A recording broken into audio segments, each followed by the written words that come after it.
BP वाला बता दो सर। हाय फ्रेंड्स, कैसे हो आप सभी। My YouTube channel DRVK Saini Ayurveda में आपका फिर से हार्दिक स्वागत है। आज हम बैठे हैं हमारे उदयपुर वाटी में आयुर्वेदिक पंचकर्म हॉस्पिटल में, जहां पर अपना पूरा स्टाफ उपस्थित है। और आप वीडियो को अंत तक जरूर देखिए। जो भी हमारा वीडियो देख रहे हैं वो अंत तक जरूर देखिए, ताकि आप मेडिकल लाइन से जुड़े हुए हो या फिर घर पे भी एक नॉर्मल तरीके से आप बीपी चेक करना सीख सकते हो। तो हम अपना आज वीडियो में इस वीडियो के माध्यम से चर्चा करेंगे कि जैसे बीपी कैसे चेक करते हैं।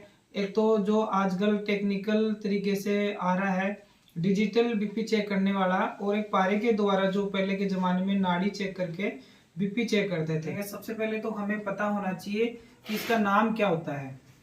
इसका नाम होता है स्पैग्नो मैनोमीटर होता है, और वैसे इसको बीपी इंस्ट्रूमेंट भी बोलते हैं, रक्तचाप मीटर भी बोलते हैं। खूब सारे इसके नाम होते हैं, जैसे जैसे शॉर्ट फॉर्म में होते हैं खूब सारे नाम इसके, लोग अपने अपने भाषा में इसके बोलते हैं।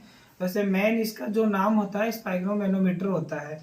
तो सबसे पहले तो हमें ये चेक करने के लिए नाड़ी का ज्ञान होना बहुत ही जरूरी है। नाड़ी का पकड़ना हमें बहुत ही जरूरी है। नाड़ी का ज्ञान सीखने के लिए आप हमारा अलग से इसी YouTube चैनल पे वीडियो दिया हुआ है। YouTube चैनल के लिंक में जाकर के देख सकते हो कि नाड़ी कैसे चेक करते हैं। तो आज हम बात करेंगे कि बीपी कैसे चेक करते हैं। सबसे पहले तो हमें ये पता होना चाहिए कि इसका नाम क्या है। नाम हमने इसका बताया था, स्पैग्नो मैनोमीटर होता है। और कैसे ये ऑन ऑफ होता है इसके बारे में हम बात करेंगे। और जो बीपी चेक करते हैं, ब्लड प्रेशर चेक करते हैं, इसमें अपनी बॉडी के अंदर ऐसा क्या होता है जिसको हम देख करके ये पता लगाते हैं कि भाई, जैसे थोड़ा सा इसमें देखेंगे कि इसमें जैसे ऑन ऑफ इसमें क्या क्या होते हैं।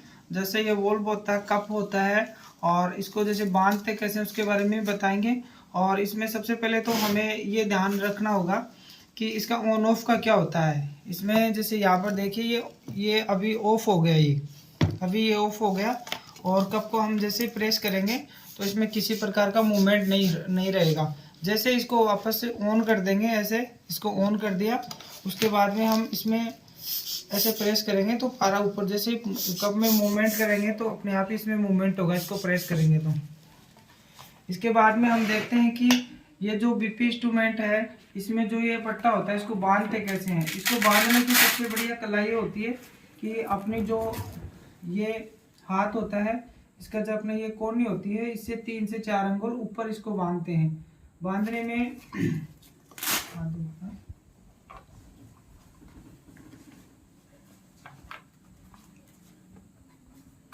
बांधने का तरीका हमें अच्छे से आना चाहिए। ये अपनी ये कोहनी हो गई यहाँ पर, जैसे ये, और इसे 3 से 4 अंगुल अपन ऊपर लेंगे। और इसको एकदम ये वाला इसका ध्यान रखना हमें अच्छे से कि इसको हमेशा ऊपर की साइड में होना चाहिए। ऐसे नीचे नहीं होना चाहिए, इधर नहीं होना चाहिए, ये सीधा इसके सिर में होना चाहिए यहाँ पर। जैसे इसको हम बांधेंगे, उसके बाद में हमें नाड़ी पकड़ने का ज्ञान होना चाहिए। अपन स्टेथोस्कोप के द्वारा भी चेक कर सकते हैं, नाड़ी के द्वारा। आज हम यहाँ पर नाड़ी की बात करें तो नाड़ी के द्वारा चेक करेंगे। ये अपने अंगूठा होता है, इससे थोड़ा सा नीचे अपनी जो ये नाड़ी यहाँ होती है, ये जो वात पित्त कफ होती है, तीनों का बैलेंस बरोबर से अपन को अंगुलियों को एकदम बरोबर प्रेस करना है यहाँ पर। उसके बाद में ध्यान ये पकड़ने के बाद में ये वोल्व होता है, इसको बंद करने का, ये खुला रहता है, इसको बंद करना है अपन को ऐसे, ठीक है ना। ये बंद करने के बाद में अपना जो ध्यान है, अपनी नजरें है वो इस पारे पे होनी चाहिए, और ध्यान अपना इस नाड़ी पे होना चाहिए। जैसे ही मैं इसको भरूंगा, पारा धीरे धीरे ऊपर जाएगा। अपन को ध्यान ये रखना है कि जैसे ही पारा इसमें अपन भरेंगे तो 200 से 220 तक अपन इस पारे को भरेंगे। जैसे ये ऊपर जाएगा धीरे धीरे पारा, तो जो नीचे की होती है डायस्टोलिक वो बंद हो जाती है नाड़ी, और फिर ऊपर से धीरे धीरे नीचे आता है तो सिस्टोलिक वापस चालू हो जाती है।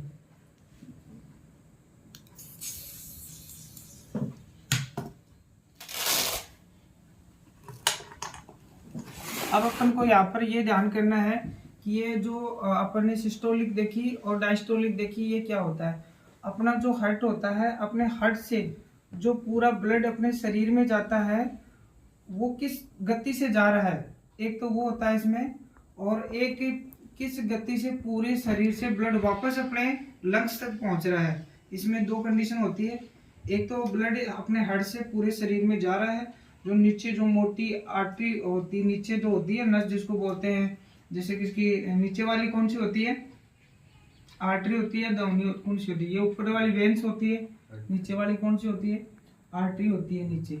जो आर्टरी के द्वारा धमनी के द्वारा जो ब्लड जाता है अपने पूरे शरीर में, वो ब्लड शुद्ध होता है। जैसे हार्ट से जो ब्लड अपने पूरे शरीर में जाता है वो शुद्ध ब्लड होता है, और पूरे शरीर से वापस अपने लंग्स की तरफ जो ब्लड आता है उसमें जैसे ये ऊपर वाली अपनी वेन्स होती हैं, इनके द्वारा जो ब्लड वापस लंग्स तक पहुंचता है, लंग्स से फिर हार्ट के पास पहुंचता है, उसमें अशुद्ध रक्त होता है। तो ये जो गति होती है इसी को बीपी के द्वारा नापा जाता है कि ब्लड जा किस गति से रहा है और वापस अपने शरीर में वो लंग्स तक ब्लड किस गति से आ रहा है वापस। जो पंपिंग जाता है ब्लड वो तो कौन सा होता है, मतलब जैसे वापस जो ब्लड जा रहा है वो 80 की गति से जा रहा है, और अपने पूरे शरीर से वापस जो ब्लड लंग्स में आ रहा है वो 120 की गति से आ रहा है। मतलब 120 80 ऐसे बोलते हैं ना, इसकी नॉर्मल रेंज होती है कि जैसे सिस्टोलिक हो गई ऊपर वाली वो हो गई 120 हो गई, डायस्टोलिक 80 हो गई। तो सबसे पहले हमें इस चीज का ज्ञान होना चाहिए कि अपन रक्तचाप चेक कर रहे हैं तो इसमें क्या चीज चेक कर रहे हैं, ऐसी कि जैसे ब्लड होता है अपने पूरे शरीर में जाता है और पूरे शरीर से वापस आता है, और जो ब्लड होता है अपना कहाँ जाकर के वापस घूमता है, अपनी जो पैर की पत्तलियां होती है और हाथ की हथेलियां होती है वहां जाके अपना ब्लड वापस घूमता है। और ब्लड चेंज होने का माध्यम क्या होता है, सबसे पहले क्या होता है माध्यम, केशिकाएं होती है। जैसे हार्ट से ब्लड पूरे शरीर में गया और फिर वहां से वापस केशिकाओं के द्वारा छन के और वेन्स में पहुंच करके वापस लंग्स के पास पहुंच करके फिर हार्ट के पास पहुंचता है। ब्लड का एक प्रोसीजर होता है, उसी को हम बीपी के माध्यम से देखते हैं कि कैसे कैसे फिर इसमें जैसे ब्लड भी कितनी चीजों से मिलकर बना होता है, क्या क्या होता है ब्लड में, आरबीसी, डब्ल्यूबीसी, प्लाज्मा, सही बताया आपने। आरबीसी होती है, डब्ल्यूबीसी होती है, प्लेटलेट्स होती है और प्लाज्मा होता है। ये चार चीजें होती है, चार चीजों से मिलकर के ब्लड बना होता है। और जैसे यहाँ पर एक चीज और भी अपन को सीखने को मिल रही है कि जो ब्लड पूरे शरीर, हार्ट से जो ब्लड पूरे शरीर में जाता है उसमें शुद्ध रक्त होता है, ठीक है, और फिर अपने पूरे शरीर से ये वेन के द्वारा वापस लंग्स तक पहुंच करके हार्ट में जो ब्लड जा रहा है उसमें अशुद्ध रक्त होता है, ठीक है। फिर लंग्स वगैरह इसकी फिल्ट्रेशन की एक अलग प्रोसीजर होती है,